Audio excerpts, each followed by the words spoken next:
அதிகாரத்துல என்ன போட்டிருக்கு பாருங்க. 7ನೇ ಅಧ್ಯಾಯದಲ್ಲಿ ಏನಂತ ಬರೆಯಲ್ಪಟ್ಟಿದೆ ನೋಡ್ರಿ.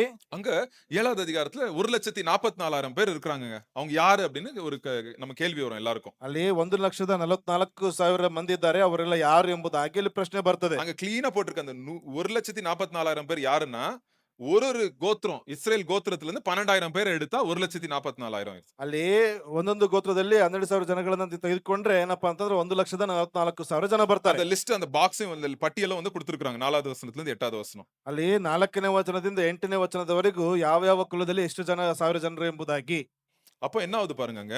ಇಲ್ಲಿ ಏನಾಗ್ತದೆ ಗಮನಿಸ್ರಿ.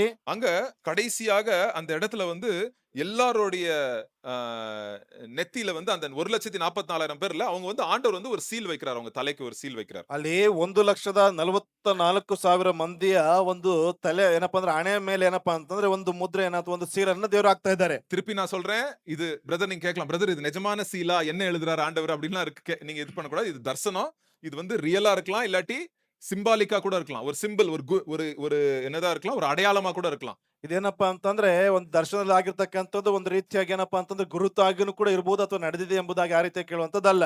அடுத்தது 7வது அதிகாரத்துல கடைசி பாகத்துல பாருங்க. 7ನೇ ಅಧ್ಯಾಯದ ಕೊನೆಯ ಭಾಗದಲ್ಲಿ ನೀವು ಗಮನಿಸ್ರಿ. நிறைய பேர் வந்து ஆண்டருக்காக செத்துருப்பாங்க தெரியுமா, இந்த உபத்திரவ காலத்துல. ಈ ಉಪದ್ರವ ಕಾಲಗಳಲ್ಲಿ ಏನಪ್ಪಾ ಅಂತಾರೆ ಅನೇಕರು ಯೇಸುವಿಗಾಗಿ ಸತ್ತು ಹೋಗಿರಲ್ಪಟ್ಟಿದ್ದಾರಲ್ವಾ. அவங்க எல்லாம் அங்க காணப்படுறாங்க, ஆண்டருடைய அந்த இது முன்னாடி அப்படி நிக்கிறாங்க எல்லாரும் அங்க பாருங்க. ಅವರೆಲ್ಲರೂ ಏನಪ್ಪಾ ಅಂತಂದ್ರೆ ಆ ಒಂದು ಮುಂಭಾಗದಲ್ಲಿ ಅವರು ಕಾಣಿಸಿಕೊಳ್ತಾರೆ. 14வது வசனத்துல போட்டிருக்கு. 14ನೇ ವಚನದಲ್ಲಿ ಬರೆಯಲ್ಪಟ್ಟಿದೆ. மகா உபத்திரவ காலத்துல ரத்தத்தால அவங்களுடைய இது கழுவப்பட்டிருக்குது.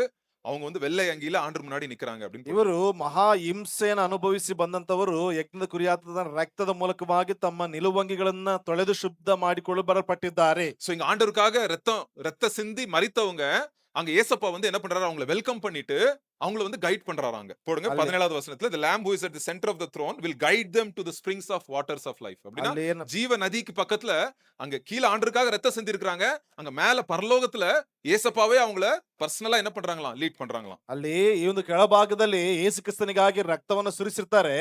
ಅದೇ ರೀತಿಯಾಗಿ ಏನಪ್ಪಾ ಅಂತಂದ್ರೆ ಪರಲೋಕದಲ್ಲಿ ಜೀವ ಜಲದ ಹೊರತೆಗಳ ಬಳಿಯಲ್ಲಿ ಏನಪ್ಪಾ ಅಂತಂದ್ರೆ ವೈಯಕ್ತಿಕವಾಗಿ ಯೇಸು ಕ್ರಿಸ್ತನೇ ಅವರಿಗೆ ಮಾರ್ಗವನ್ನು ತೋರಿ ನಡೆಸುವಂತವನಾಗಿರ್ತಾನೆ.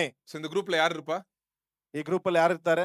கிராம்ஸ்டைன்ஸ் இருப்பார்ல, கிராம்ஸ்டைன்ஸ் இருப்பாங்கல்ல. அதே மாதிரி யாரெல்லாம் ஏசப்பாக்காக ரத்தம் சிந்தி இருக்காங்களோ அவங்கள வந்து பர்சனலா ஏசப்பா என்ன பண்ணுவாராம், அவங்கள ரிசீவ் பண்ணி பர்சனலா அவங்கள கைட் பண்ணுவாராம் ஆண்டவர். ಅಲ್ಲಿ ಯಾರೆಲ್ಲ ಯೇಸುವಿಗಾಗಿ ರಕ್ತ ಸಾಕ್ಷಿಯಾಗಲ್ಪಟ್ಟಿದ್ದಾರೋ ವೈಯಕ್ತಿಕವಾಗಿ ಯೇಸು ಕ್ರಿಸ್ತನೇ ಜೀವದ ಹೊರತೆಗಳನ್ನ ಅವರಿಗೆ ತೋರಿಸುತ್ತಾನೆ. அவங்க கண்ணுல தண்ணி இருக்குமா, கண்ணீர் இருக்குமா அவங்க கண்ணுல.